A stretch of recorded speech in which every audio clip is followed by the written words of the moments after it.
Introducing the all-new Corolla.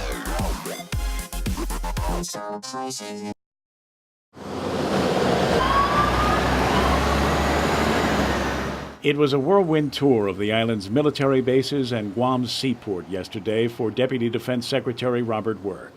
He met with the top brass, with GovGuam leaders, and with uniformed sailors and airmen. The message to all was the same. Guam will soon become a hub of the rebalance to the Pacific. Guam has always been a central part of our plans.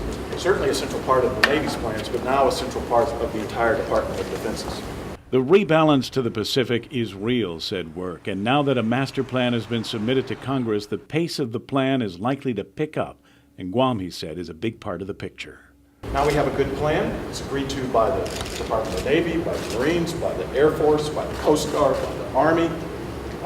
We actually see a lot of momentum starting to grow, and we're hoping very soon to start breaking ground in the Fatima replacement facility up in the northern part of Okinawa.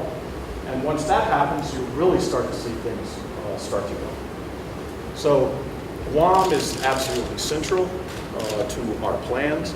Work said that the rebalance will bring 60% of the Navy and 60% of the Air Force's combat aircraft to the Pacific. But it's not all about the military, he said. It's also about strengthening economic ties throughout the region.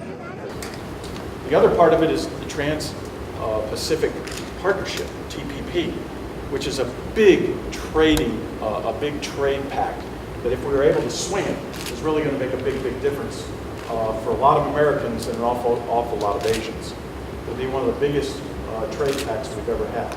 And one thing the rebalance is not about, said Work, is containing China. What we're trying to do is convince China to be a natural and a responsible stakeholder in a Pacific security environment that is held pretty firm for the last 70 years.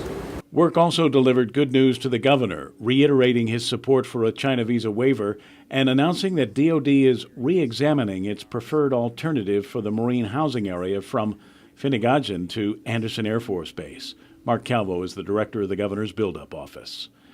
It's very, very positive news, and again, it's just a testimony that this process it works.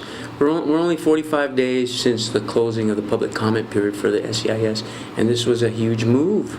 So they're listening. Yes, definitely listening. This place is going to hum, and it doesn't matter what our budget level is. We might cut off at the margins, but Guam is always going to be central to our plans. Kevin Kerrigan, PNC News.